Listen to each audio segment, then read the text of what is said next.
Então, gente, nós vamos conversar a respeito de instrumental cirúrgico, variações, algumas coisas, algumas manias que a gente tem, né? E alguns instrumentos um pouco diferentes, algumas variações, e por que que é importante a gente ter alternativas de instrumental. A gente vai mostrar alguns ferros diferentes aqui.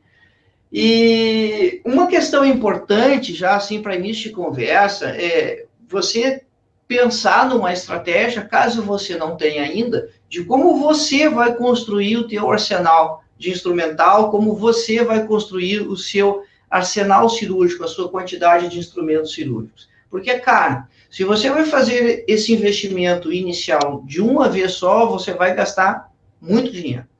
Então, uma das maneiras é você ir gradativamente ampliando aquilo que você tem, porque o instrumental não é eterno, mas ele tem uma vida bastante longa de uso, ele tem uma vida útil bastante distendida.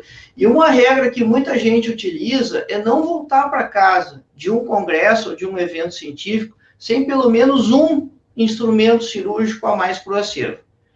Se você está melhor de grana, se as opções lá são mais legais, então aí você pode comprar mais coisas. 2, 3, 4 instrumentos, e assim progressivamente você vai construindo o seu acervo, o seu arsenal, de uma maneira mais tranquila, sem que você tenha que desembolsar um grande volume de dinheiro de uma vez só. Outra forma é você fazer essa compra virtualmente, pela internet, de tempos em tempos. Você solicita 1, 2, 3 instrumentais para os fabricantes e compra via internet. E por que dessa maneira? Porque o instrumental um pouco mais diferenciado é difícil de achar. Não é sempre que você tem os instrumentos que você gostaria de ter disponíveis nas dentárias. Então, esse processo de construção progressiva, ele ajuda a deixar você com os instrumentais que você vai gostar de trabalhar e que vão realmente atender a sua necessidade. Mas tem uma outra questão nesse ponto aí que ela é bastante importante e interessante, é que em muitos lugares você tem fábricas menores. E às vezes a gente tem algum receio de comprar das fábricas menores. E a gente tem uma experiência muito boa aqui com fábricas menores, né, no nosso meio de trabalho aqui, por algumas questões muito particulares. Uma delas é que com uma fábrica menor você tem negociação de valor.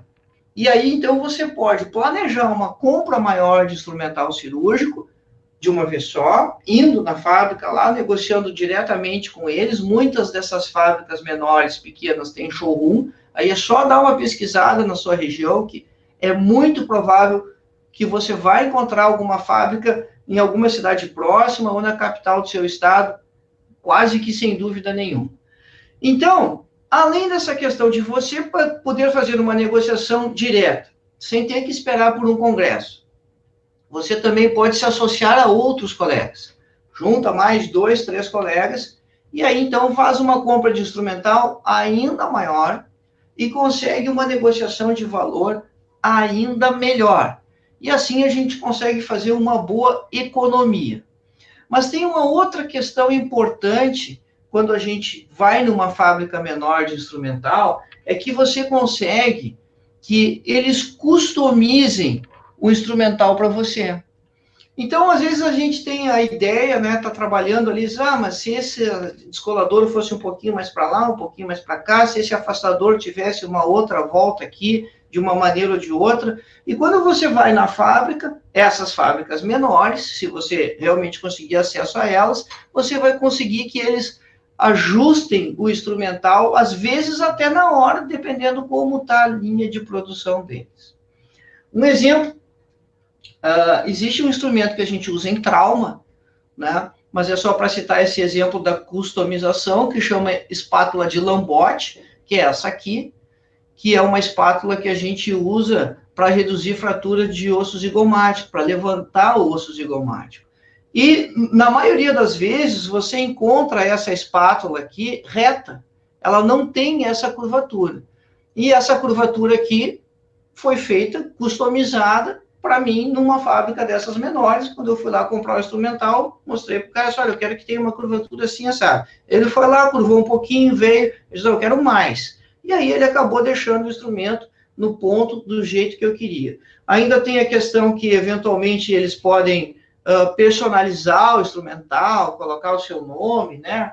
Mas isso, sinceramente, é frescura, não é isso que vai importar na qualidade do material que você está utilizando.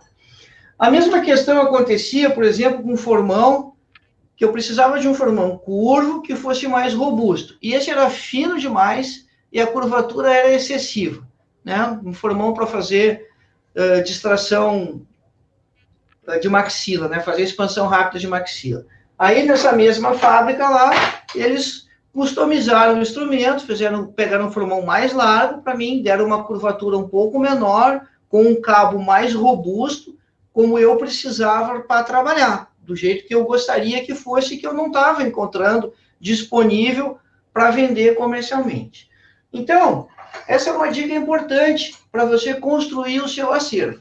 Vai comprando devagar, se possível, associa aos colegas, se você planeja fazer uma compra maior, procura alguma fábrica de instrumental que seja perto de você ou relativamente perto, porque você vai conseguir uma negociação melhor e talvez você tenha essa possibilidade de customizar o material e deixar ele do jeito que você gostaria que fosse. Uma questão também que eu gosto sempre de destacar para os alunos, que é importante, é que a gente precisa conhecer e reconhecer todo o material que a gente tem disponível para utilizar.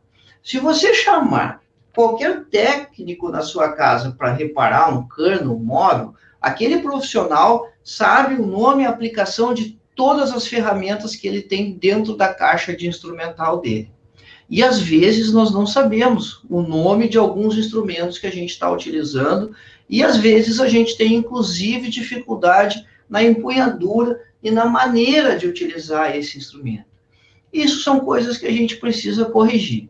A gente precisa, de vez em quando, tirar um tempinho, como nessa live aqui, e dar uma estudada, assim, no nosso arsenal, nas nossas ferramentas básicas de trabalho, para conhecer o nome e a aplicação.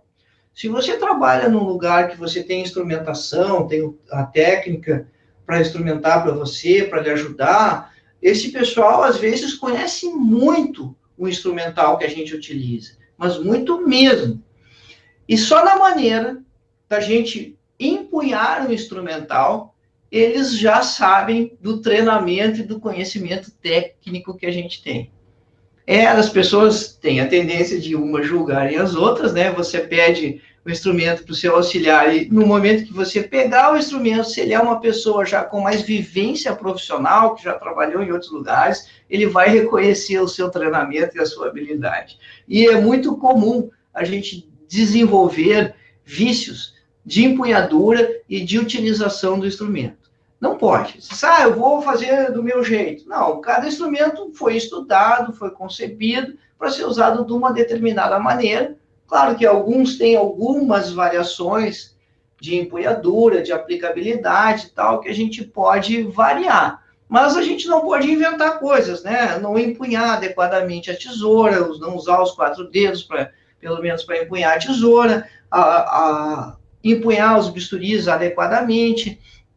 E a gente vai discutir isso um pouquinho mais. Até porque, se a gente pensar na história da cirurgia atual, a história da cirurgia e do nosso instrumental de trabalho, ela é muito recente. Porque você tem, assim, os primeiros trabalhos de cirurgia sendo publicados já junto com a origem da humanidade. Você tem relatos na Índia, dos povos orientais, dos egípcios, de cirurgias sendo realizadas. Depois você tem um trabalho lá de um cara, de um romano, que viveu na época, bem na época de Jesus Cristo, ele foi contemporâneo de Jesus Cristo, que é o Aulus Cornelius Celsus, que é o cara dos sinais cardinais da inflamação, né, o tumor, calor, rubor e dor, que na verdade ele escreveu um livro, né, o livro chamava Da Medicina. E lá ele falava de várias formas de tratamento, fez esse enunciado da inflamação e dividia a medicina em 3 partes. A parte dos medicamentos, de quem tratava com medicamentos, a parte de quem tratava com alimentação, os pacientes, né, os doentes, e a parte de quem curava com as mãos. E quem curava com as mãos eram os cirurgiões. Com o passar do tempo, de um tempo curto, houve uma dissociação de curar com as mãos da medicina. E isso aí durou mais de 1.500 anos. Quem fazia cirurgia não era médico, porque o médico não curava com as mãos. Principalmente no período das trevas da Idade Média, do obscurantismo, onde a teoria de tratamento das pessoas era através dos humores. Então, os médicos não manipulavam seus doentes, não realizavam procedimentos. Quem realizavam isso eram os cirurgiões, e os cirurgiões eram normalmente pessoas que não tinham estudo. Eram pessoas muito pouco cultas, a grande maioria deles era analfabetos, e aí então surgiu a figura do cirurgião barbeiro, e aí surgiu também a nossa profissão, né? O cirurgião dentista.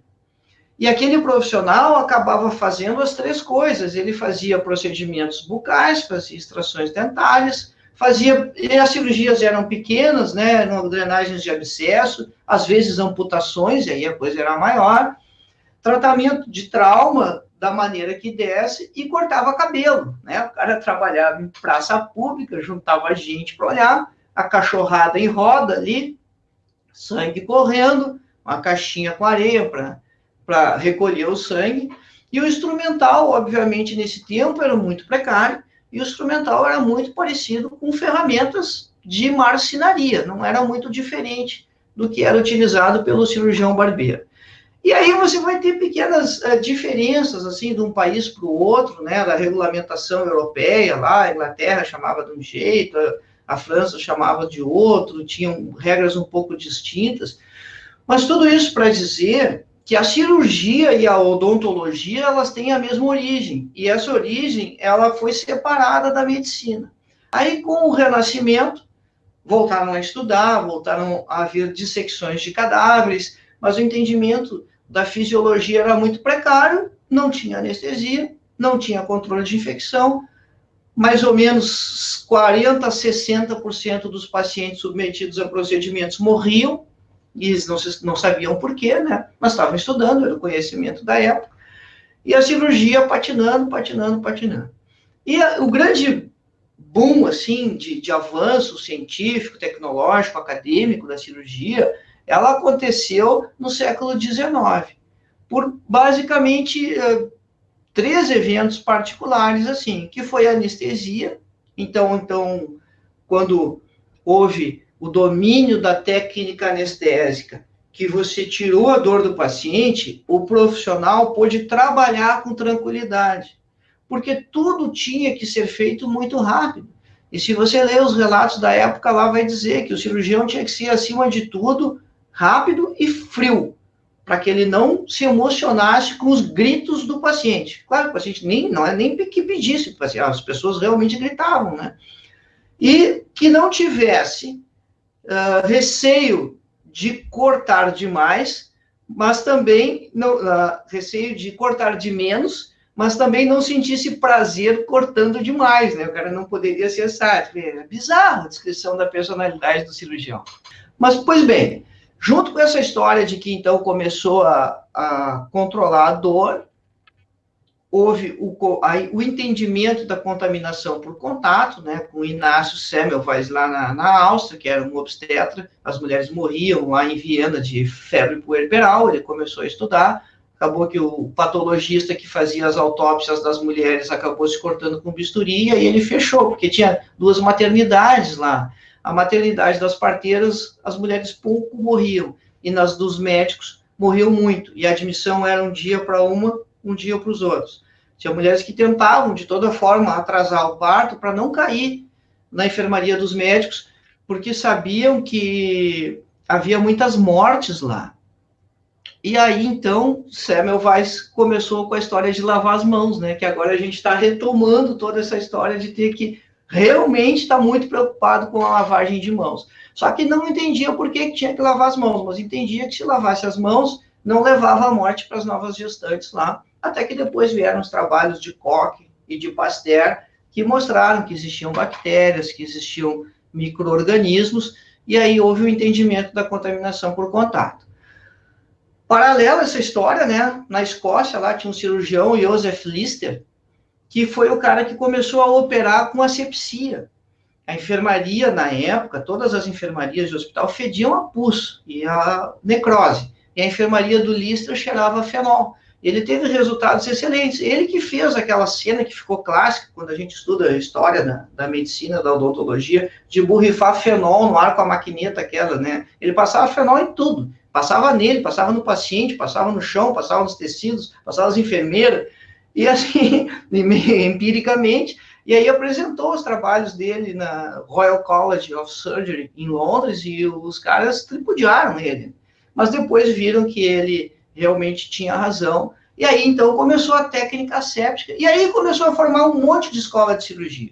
E aí você controlou a infecção, você controlou a dor, e aí, então, o instrumental cirúrgico, que é o nosso assunto, né, acaba sendo desenvolvido efetivamente. Então, o instrumental que a gente conhece hoje dessa forma, ele é um instrumental que foi concebido no final do século XIX, a partir de 1800 e tantos, e aí, claro, vem em constante evolução à medida que as técnicas vão aprimorando. E por isso que muito do instrumental tem o nome dos cirurgiões que acabam desenvolvendo esse instrumento com as suas particularidades, né? Talvez uma das pinças que a gente mais utilize seja a pinça mosquito, a pinça de Halsted, e o Halsted foi estudar na Europa, voltou para Nova York e Boston, né? Ele era americano, né? William Halsted, onde ele trabalhava, era um cara muito interessante, tomava café só com grãos importados, adorava café, mandava lavar as camisas dele em Paris, um cara extremamente diferenciado. Começou a pesquisar anestésico local com cocaína, ficou viciado em cocaína, largou a cocaína e fez uma escola grande para ensinar cirurgiões lá. E no hospital que ele trabalhava tinha uma enfermeira chamada Carolina Hampton, e ela começou a desenvolver xantemas na pele, de alergia ao sublimato, que era uma substância que usava para preparar o instrumental cirúrgico. E o Halsted era apaixonado pela Carolina Hampton. E ela era do interior dos Estados Unidos, por causa daqueles eczemas, ela ia voltar para casa, e o Halsted ia ficar apaixonado em Nova York, sem ver mais a Carolina Hampton. Aconteceu que nessa mesma época, Goodyear estava desenvolvendo o processo de vulcanização da borracha, né? Porque a borracha era uma coisa rígida, a vulcanização que deixou ela flexível. Já tinha tido um cirurgião na Alemanha chamado Mikko Lix que tinha tentado operar com luva de pano. Claro que não deu certo e ele abandonou. Mas aí o Halsted levou a ideia dele para Goodyear Rubber Company, e os caras conseguiram desenvolver uma luva de borracha vulcanizada que era flexível, que dava para trabalhar. E aí a Carolina Hampton começou a usar as luvas e pôde ficar lá em Nova York e acabou, seria se casando ou não com o Halsted, né? Eu não sei se o casal teve um final feliz ou não, mas o fato é que assim que começamos nós todos a utilizar luvas cirúrgicas nas nossas cirurgias, né? Por trás das nossas luvas tem uma história de amor, da paixão do Halsted pela Carolina Hampton. Então, ele não fez só a pinça mosquito, que a gente utiliza, mas fez também a pinça de Halsted, que é a pinça de muito uso, tem a reta, tem a curva, tem diferentes tamanhos, né? Se a gente vai entrar especificamente no instrumental, então, uma dica primeira que eu gostaria de deixar, né? Então, começando a cirurgia pela incisão, usualmente a gente trabalha com o cabo 3, que é o cabo mais comum de utilização, mas o meu queridinho, e a gente vai conversar bastante, assim, de dicas, de preferências, é o cabo 7, que é esse cabo aqui, ó. Qual é a diferença do cabo 7 para o cabo 3? A primeira questão importante é que ele calça as mesmas lâminas. As lâminas que você usa no 3, você vai usar no 7 também. Mas olha só como ele é bem mais longo. Vamos emparelhar eles aqui em cima. Olha só a diferença de comprimento. E também, olha a diferença de espessura. Olha a diferença. O que isso resulta? Resulta que você vai ter uma empunhadura com muito mais apoio. Olha só, você consegue segurar ele como um lápis, sobra na sua mão aqui, e aí você consegue ter um movimento, ó, muito mais harmonioso. Você pode fazer a empunhadura assim, pode fazer a empunhadura clássica aqui, né, com os dedos fechados, tanto faz. Mas para fazer incisões dentro da boca, principalmente lá na região posterior, área de terceiro molar, para fazer sisos, para incisar a tuberosidade, esse cabo longo, ele dá muito mais firmeza e controle do instrumento, muito mais tato, na verdade, quando você faz a incisão. Da mesma maneira, se você vai trabalhar lá na região posterior da língua, lá, biópsia de amígdala lingual, região próxima ao V lingual, ou se você vai trabalhar no palato mole, né? Esses tempos uma colega teve essa dúvida, me chamou, disse, eu vou fazer uma biópsia, remover um papiloma, que é lá perto da úvula, eu posso usar só o eletrobisturi, cauterizar tudo, e porque o paciente vai ter náusea e tal. Bom, algumas dicas aí. Quando você anestesiar o palato mole, a náusea vai passar, você vai conseguir trabalhar. Se você cauteriza totalmente a lesão, você não vai ter material para o anátomo patológico, para o histopatológico, né? E se você trabalhar com cabo como esse aqui, você consegue pinçar a base da lesão e vai com o cabo lá onde você quiser e faz a remoção e suturar o palato mole. É tranquilo, é fácil, é longe, claro, né? Mas a gente consegue sem dificuldades maiores.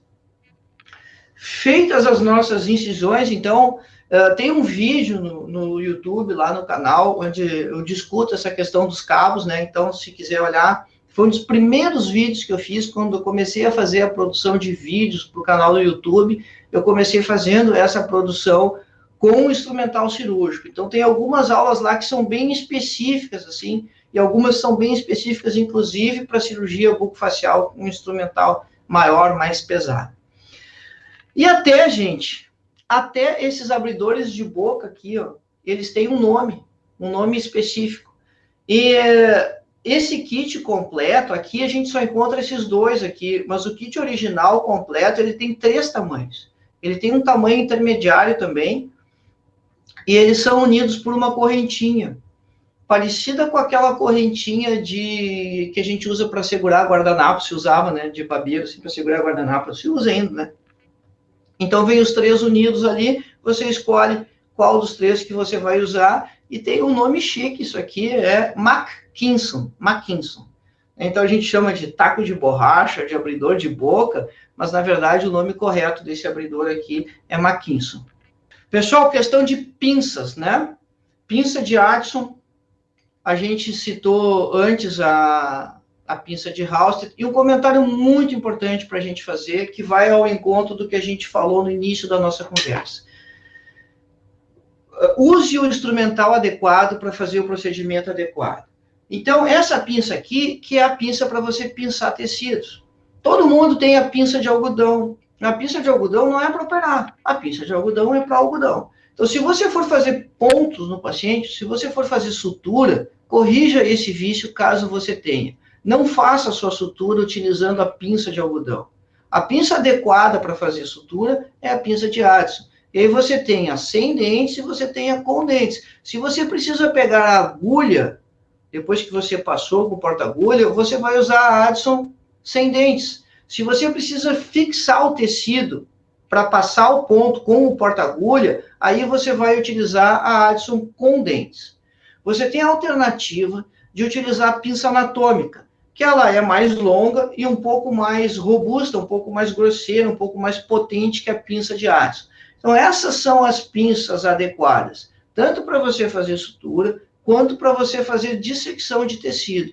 E não fazer isso com a pinça de algodão, porque a pinça de algodão não é pinça para sutura, não é pinça para você fazer manipulação tecidual. Bom, entramos então na questão dos descoladores, e a gente tem muitas alternativas diferentes, né?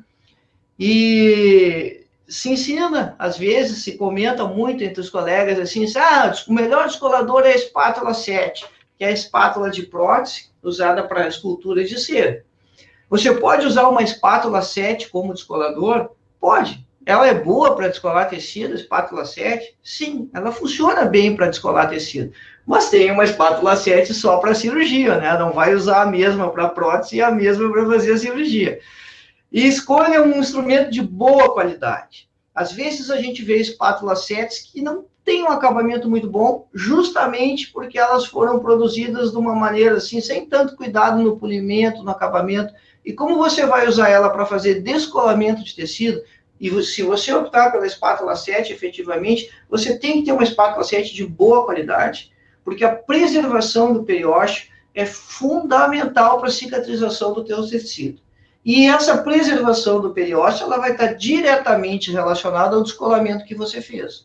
Então, tenha cuidado para a sua incisão envolver mucosa e periósteo, mas para que o seu descolamento não acabe lacerando esse periósteo. E esse mesmo cuidado vale para os afastadores. Você vai colocar ou vai posicionar um afastador para deixar o seu retalho distante, esse afastador ele também tem que ter boa qualidade de acabamento. Senão, ele começa a fazer microlacerações no periósteo e isso vai atrapalhar o seu processo cicatricial.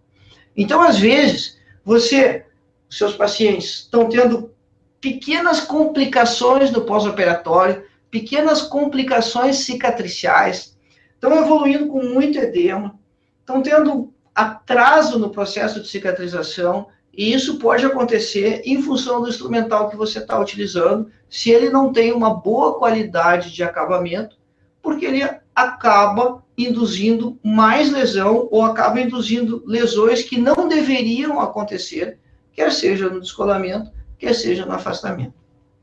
Inclusive, tem muitos colegas, e a gente também faz isso com bastante frequência, assim, que retarda o máximo possível no procedimento a colocação do afastador.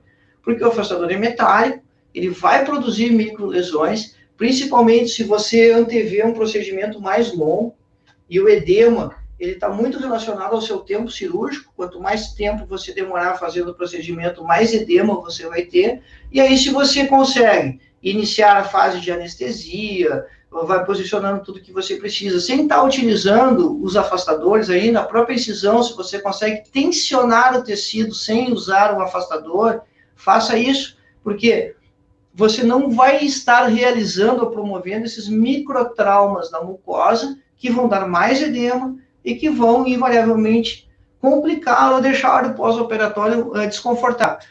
Complicar não é a palavra adequada. Na verdade, vão deixar o seu pós-operatório com mais resposta, com mais edema, talvez com um pouquinho mais de tempo de evolução. Tudo isso é para dizer, né, para refletir na questão de conforto para o paciente que a gente pode proporcionar tendo um instrumental de boa qualidade, bem acabado. Então, vê bem, essa aqui é uma espátula 7, verdadeiramente, né? Acaba que a gente reserva a espátula 7, assim, para situações mais simples, para dissecções que não são muito detalhadas, e vê que ela está toda marcada aqui da broca, porque às vezes quando a gente vai fazer osteotomias, usa ela para proteger o retalho, e aí, quando a broca escapa, pega na espátula 7 e não pega no periósteo. Como nós já dissemos, essa proteção do periósteo é muito importante. Mas então, procurem uma espátula 7 que tenha um bom acabamento, uma boa conformação. Mas qual seria o descolador, então, adequado, né? O padrão? Bom, aí é o Molt, que é bem parecido com a espátula 7, né? Você vai ter o Molt, a mesmo formato aquele de colher, ele é um pouco mais robusto, mas esse é, então, o nosso descolador de escolha, por isso você vai ter uma empunhadura também com mais firmeza e vai conseguir descolar retalhos com mais rapidez, com mais segurança, né? Sempre procure um bom acabamento do descolador por essa questão que a gente já discutiu de preservação dos tecidos. E olha como aqui sim o molde é diferente da espátula 7, né? A ponta dele aqui é preparada para que você possa até fazer corte, se for preciso, né? Separar a fibra colágena ali, ó, partes de folículo pericoronário, por exemplo, que é sempre mais difícil, né? Ou áreas de fibrose, se você está fazendo cirurgias maiores, como fraturas, coisas assim. Então, o adequado seria o molde. Você pode usar também um descolador mais delicado, que é o descolador de FRIR, né? F-R-E-E, FRIR, que é IR no fim, né? Não é FRIR, é FRIR.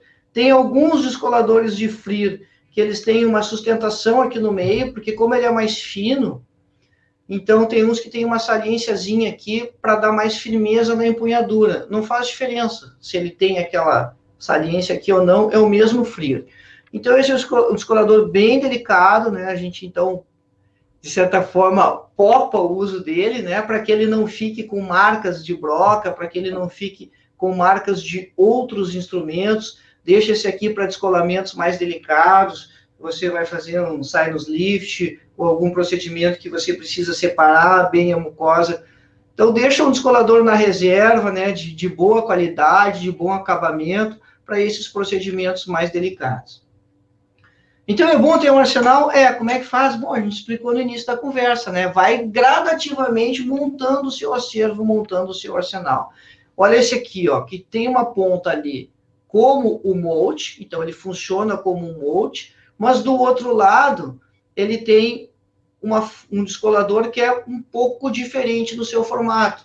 Nós usamos esse descolador aqui para liberar o periósteo na basilar. Quando a gente vai com a nossa cirurgia até a basilar lá da mandíbula, você vai fazer aquela volta lá na basilar, então você pode posicionar esse descolador aqui e simplesmente bascular ele, que você descola ele na basilar. Muitas escolas utilizam o Minnesota para retalhos angulares lá de terceiros molares. A gente também utiliza o Minnesota, é um ótimo descolador, né? Parece uma calçadeira. Tem alguns Minnesotas que tem inclusive um aspirador embutido que funciona muito bem. A alternativa para esses retalhos é o afastador de mid, que era um cirurgião bucofacial americano que desenvolveu esse outro afastador aqui. Então, esse aqui até eu acho que é mais antigo que o Minnesota, que foi desenvolvido lá na Faculdade de Minnesota, nos Estados Unidos.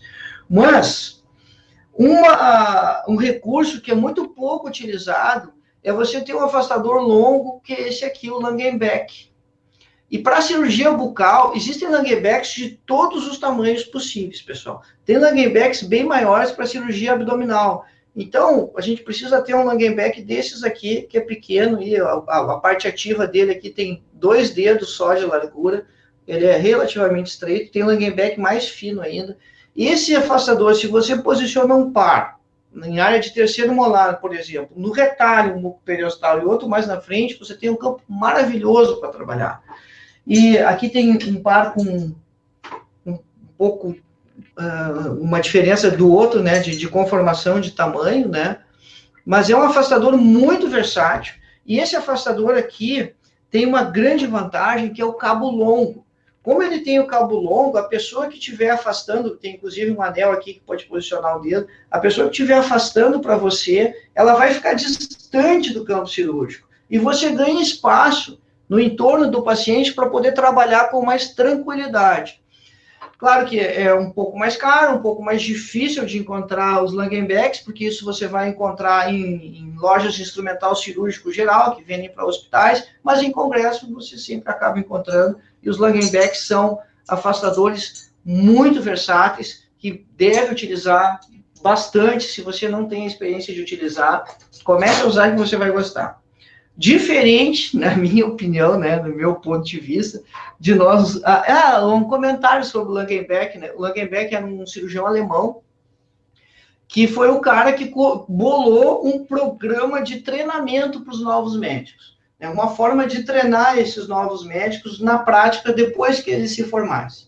E o que acabou dando origem, então, essa ideia e esse método do Langenbeck? Isso deu origem aos programas atuais de residência médica. O sistema de formação médica hoje e de cirurgia bucofacial e das outras residências, das outras áreas, das residências multiprofissionais, onde você faz a formação lá no campo de trabalho, isso foi uma concepção desse cirurgião que acabou desenvolvendo esse afastador aí, que era o Langenbeck. Mas eu dizia que, diferente dos Langenbecks, né, um afastador que sempre aparece nas caixas de todo mundo é o Farabef. E a gente também tem Farabefs de diferentes tamanhos, né, de diferentes larguras, mas quando a gente faz retalho intrabucal, né, cirurgia bucal, cirurgia oral menor, assim, esse afastador ele tem assim uma aplicação bem limitada, porque você dificilmente consegue encaixar o retalho nele. Quando você faz cirurgias maiores, para quem faz buco de hospital, né, faz trauma de face, com fratura de mandíbula, bom, aí ele ajuda muito. e também tem uns bem grandão para cirurgia abdominal, tem uns bem pequenininhos. Acaba que você usa esse afastador, aqui tem 2 pares de diâmetros, né, de bitolas diferentes. Acaba que você usa esse afastador, mas é para afastar a região jugal ou afastar os lábios, e aí você tem a visão da área operatória. Mas se você faz um retalho e precisa de afastamento do retalho, você já começa a ter dificuldades se você está trabalhando só com os farabês. Às vezes, dá para ver isso aqui, às vezes a gente dá uma adaptada, né? Dá uma curvada nele, assim, no transoperatório, não está conseguindo colocar ele onde a gente precisa, onde a gente quer, e aí acaba entortando, e aí já não está certo, né? No momento que a gente começa a fazer enjambração, a gente tem que ter o afastador adequado para ser utilizado, ou melhor, o instrumental adequado para ser utilizado para aquele tempo cirúrgico, e não ficar fazendo adaptações ali transoperatórias, né, para resolver, para quebrar galho. Bom, e aí, para a área do terceiro molar superior, lá para a área da tuberosidade, tem um afastador específico para trabalhar naquela região, que chama afastador de lastre, que é esse afastador aqui, ó. Ele é muito interessante. Parece uma calçadeira, né? Então, ele tem essa área aqui, que é a área do cabo, onde a gente vai segurar ele assim. Você vai fazer um retalho angular, lá na região da tuberosidade, e essa lingueta dele aqui, ela vai travar depois do túber, lá na lâmina pterigóide. Então, você vai posicionar ele assim, e ele vai levar, então, a região jugal aqui, vai levar o seu retalho aqui atrás, vai estar apoiado no túber, e o túber ou o terceiro molar vai estar aqui nessa posição. O que acontece? Acontece que ele leva tudo de uma vez só, você segura ele assim, e isso é bom. Acontece que ele é reflexivo, porque ele é como uma calha, mas acontece que nem sempre você consegue adaptar ele. Às vezes o paciente tem uma altura de rebordo alveolar da maxila um pouco mais curta, tem uma tuberosidade um pouco mais atrésica, e ele não entra. Então, outra questão é que é difícil de achar, né? Esse aqui a gente conseguiu um modelo e mandou fazer numa fábrica aqui perto da onde a gente mora, onde eu mostrei antes a Lambote, os formões, né? Foram eles que produziram para a gente, a partir de um colega que tinha um industrializado de uma fábrica grande, né, de instrumental, né, para fazer todas essas dobras aqui. Então, o nome é Lastra, mas vê bem, não dá para usar sempre, porque às vezes ele acaba não encaixando adequadamente. Se você não conseguir contornar o terceiro molar e levar ele lá atrás do túber, em direção à lâmina pterigóide, ele não fica bem posicionado e ele mais te atrapalha do que te ajuda. Mas ele tem vantagens especiais. No momento que ele vai lá para trás do terceiro molar, você evita um acidente importante, que é justamente deslocar esse dente para posterior e, eventualmente, ele subir para o espaço pitérico maxilar. E esse é um acidente que de exodontia que não tem solução. Você não consegue entrar lá na fossa infratemporal para tirar o dente, caso ele seja empurrado lá para cima. E esse afastador previne isso. Então, se você vai ter esse afastador e planeja usar, uma dica importante é que você tenha um retalho grande, um retalho amplo. Aí você vai ter um descolamento grande, um descolamento amplo, e você vai conseguir posicionar ele. Então, casos mais simples, onde você tem o 18, o 28 ali, submucoso e tal, não justifica utilizar. Uma outra situação é se você tem supranumerários lá junto do 18, do 28, e aí tem o dente incluso também, ou tem um quarto molarzinho lá, ou tem um pequeno odontoma associado, né, que você vai ter que realmente fazer uma abordagem maior, porque você tem mais coisa para tirar lá de dentro, não é só o dente, e aí ele ajuda bastante também, mas aí você já teria, de qualquer maneira, que fazer esse retalho mais amplo para conseguir posicionar ele de uma forma correta lá, adequadamente. Bom, o que mais? Aí, pessoal, assim, eu tive a oportunidade de fazer uma parte pequena da minha formação num hospital na Inglaterra. Eu fiz um estágio no país de Gales, lá em Swansea.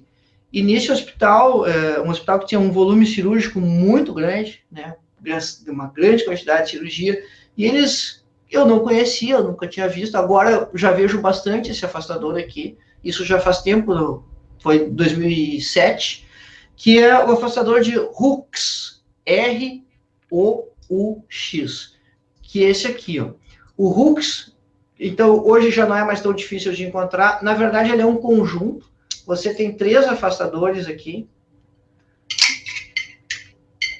e na verdade você tem 6 tamanhos, porque você tem 2 tamanhos de cada lado. E você vai posicionar esse afastador na comissura. Ele dá um campo sensacional.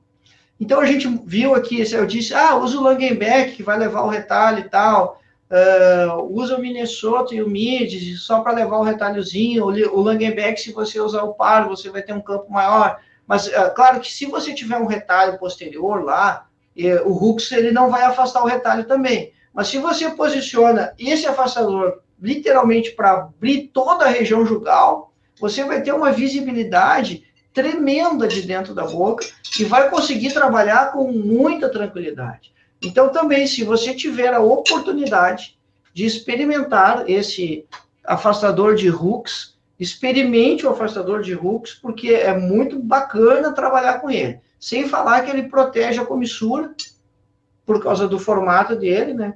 Você compra sempre o trio, né? Eles nunca vi vendido isso separadamente, né? Sempre vem o conjunto completo.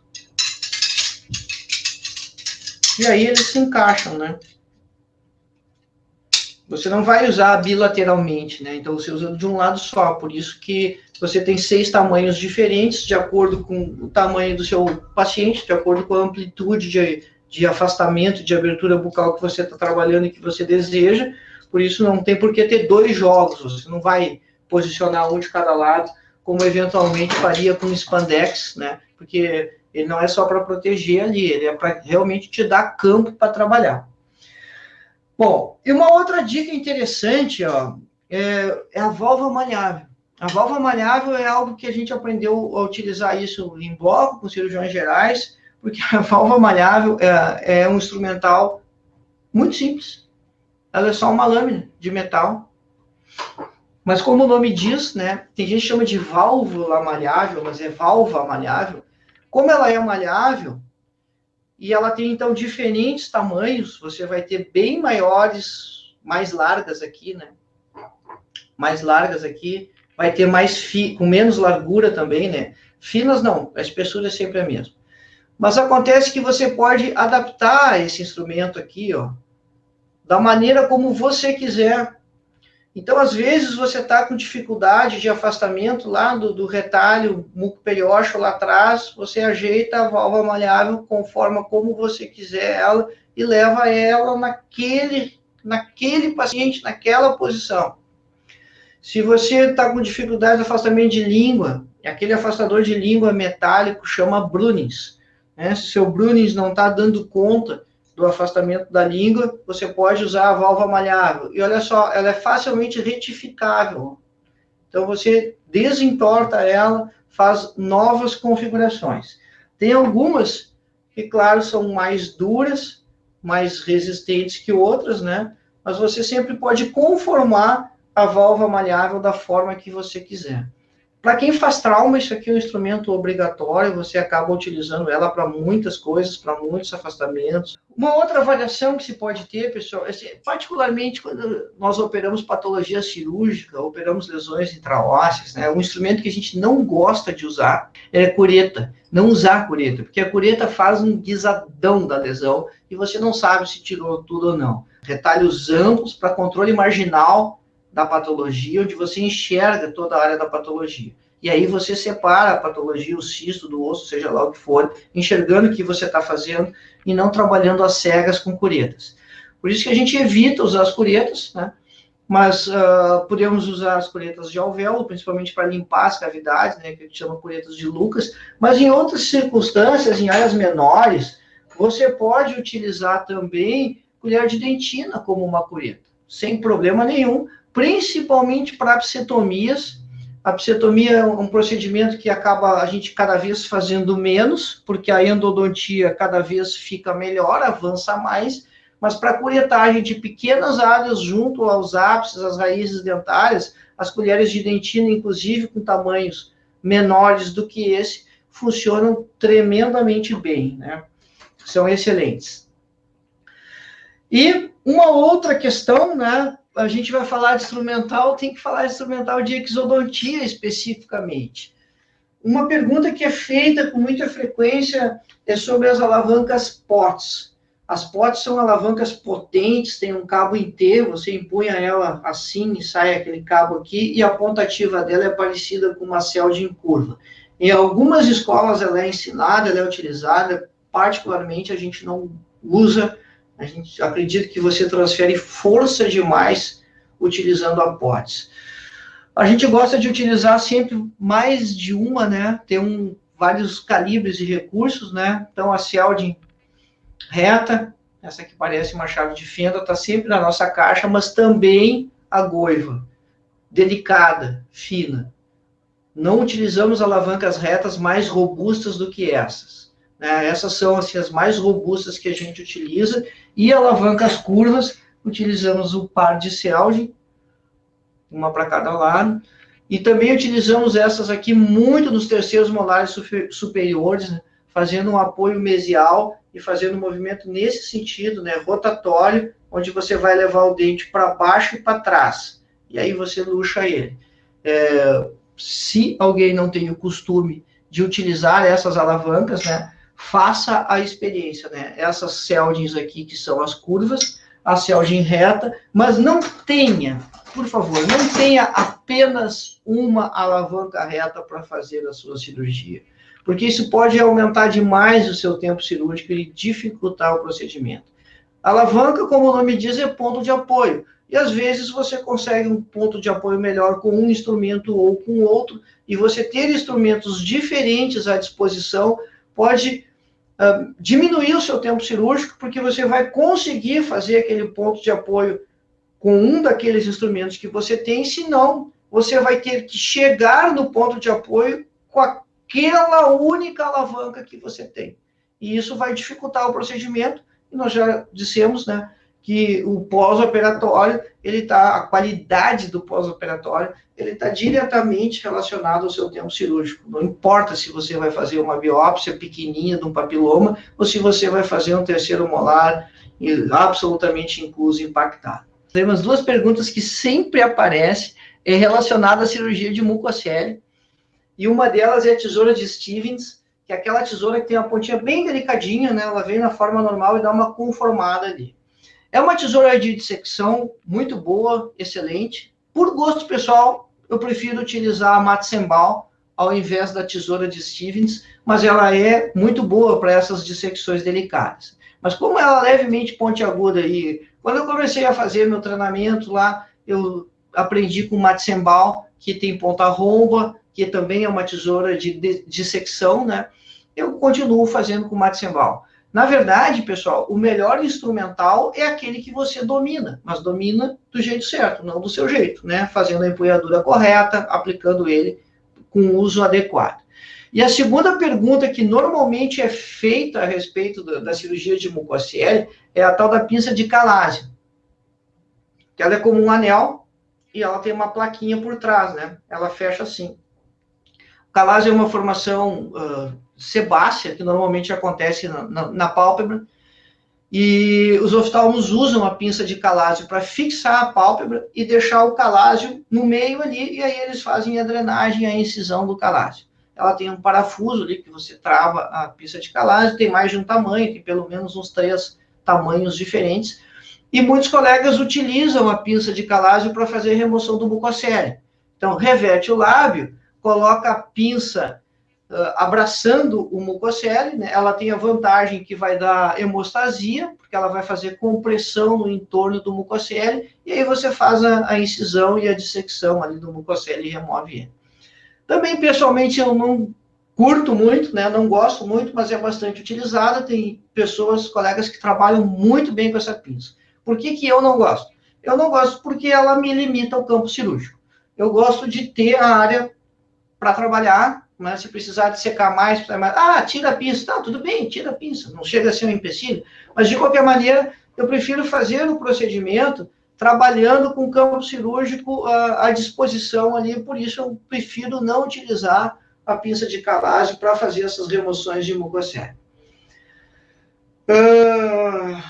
Basicamente, eram essas questões que eu tinha separado para a gente discutir, mostrar. Tem alguma coisa de cirurgia maior aqui, né? Cirurgia grande, né? Só por curiosidade, né? Afastador de Bauer é um par. Os afastadores de Bauer servem para afastar aqui o masseter ou temporal, depende de como você posiciona ele, quando você vai operar no ramo da mandíbula, né? São potentes, né? Tem um cabo forte aqui, um para cada lado. Fórceps de Hove, que se usa em trauma ou em cirurgia ortognática, né, também é um instrumento potente, robusto, para você manejar, manipular a maxila, né? Essa ponta aqui vai dentro da fossa nasal, essa parte aqui vai dentro da boca, por isso que tem essa volta aqui, que os dentes ficam aqui nesse espaço. Então, você vai colocar isso aqui dentro do nariz e dentro da boca, um de cada lado, e vai manipular a maxila com os dois juntos, assim, para lá, para cá, enfim. Fazer as reduções cirúrgicas de maxila. Formão de septo, só corta no meio, então ele só corta a base do septo nasal, as olivas são para proteger a mucosa nasal.